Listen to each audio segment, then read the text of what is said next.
Environmental, social and governance, or ESG, in emerging markets is complex as each country and region is uniquely vulnerable to E, S and G factors.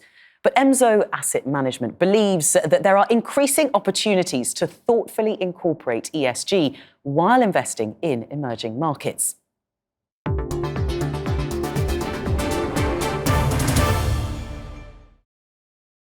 Emso Asset Management published its first ESG policy in 2014 and shortly after became a UN PRI signatory in 2015.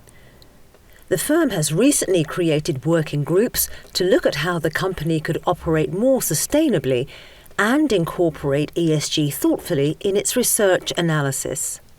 What's the philosophy behind Emso's approach to environmental, social and governance procedures? For us, I would say, especially in the early years, the driving force was authenticity and kind of doing it properly, not trying to rush into it. Originally, we had a portfolio ESG working group, which was a collection of researchers and portfolio managers and other people at the firm as well, including me. Our second working group, which is the company ESG group, came a bit later. That group is focused on management company ESG. Environmental, social and governance factors are relatively easy to implement in a first world country, but not so straightforward in emerging markets. The availability and development of ESG data from providers such as Maplecroft and JP Morgan has allowed for more detailed analysis on a country-specific basis. I think that has been the key improvement over the last 3 years. Emerging market investors have generally covered governance factors quite well. It has been part of the investment process for decades.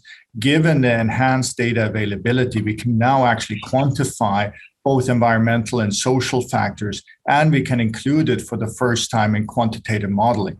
While Emso has considered governance and political factors in its research process since its inception in 2000, the firm believes that the ability to consider additional ESG factors provides new perspectives for its analysis.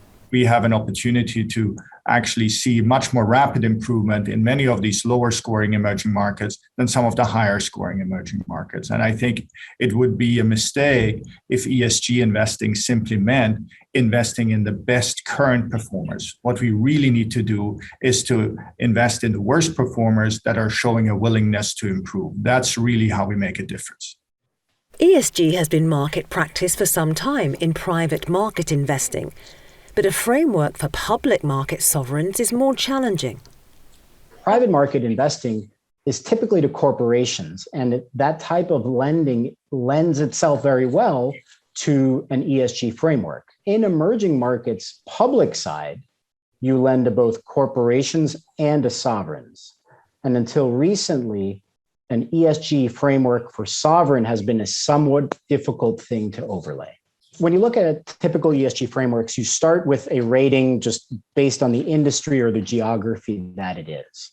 However, the way that company that you're lending to mitigates those risks is a key part of the due diligence and also part of the agreements we make with that company. It's very important for us to overlay ESG risk management frameworks that quantify and look at some of those risks, but it is very exciting from the perspective of the opportunity.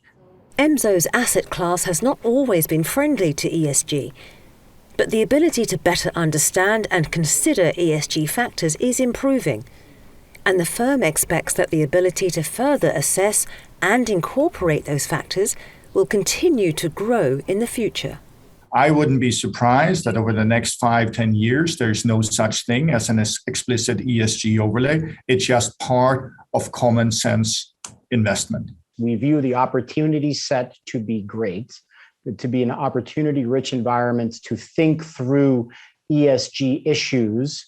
And, we will continue to refine our process, sharpen our lens, and hopefully get better at it every day. This is no longer a niche strategy. This is a mainstream part of the asset management world, and we really want to be kind of thought leaders in it, especially in our strategy, in our kind of niche space. And we're working toward that goal.